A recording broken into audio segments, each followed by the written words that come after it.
ఇలా వెరైటీ కజ్జికాయలు చేసుకుందామా?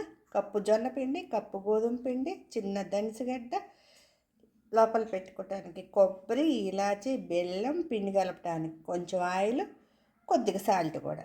ఎలా చేయాలో చూద్దామా?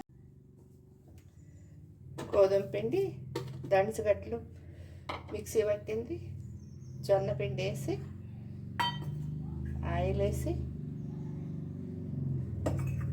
సాల్ట్ కూడా వేయాలి. వేసి ఇప్పుడు కలుపుకోవాలి.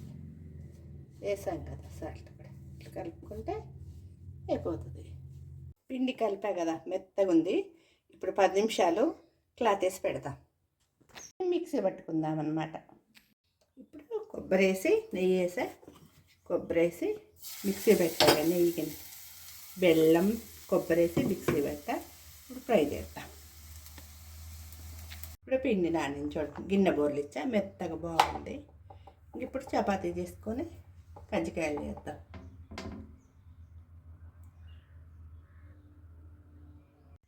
ఇట్లా తిప్పి అన్నీ చిన్న చిన్నవి ఇట్లా పక్కన పెట్టుకొని అన్నీ ఇలా రుద్దుకోవాలి. రుద్దుకొని పెట్టుకొని స్టప్పుడు పెట్టుకోవాలి. కొబ్బరి, బెల్లం వేసి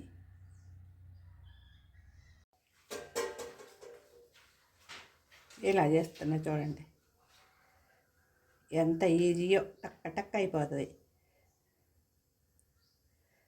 ఇవన్నీ చేసాలి. మీకు చెప్పడం మర్చిపోయా కదా, దనిసగడ్డ ఎందుకు వేసానంటే ఇవి గట్టిగా కరకరలాడాలని. జొన్న పిండి గట్టితనం రాదు కదా, దానికోసం దనిసగడ్డ వేసింది. దనిసగడ్డ ఎందుకు వేసిందని అనుకున్నారు, దానికోసం వేసాను అనమాట. అవి వేస్తే కరకరలాడతాయి కజ్జికాయలు. చిన్న చిన్న చేశాను అనమాట నేను, చాలా బాగుంటాయి. సౌండ్ వస్తుంది చూడండి, కరకర.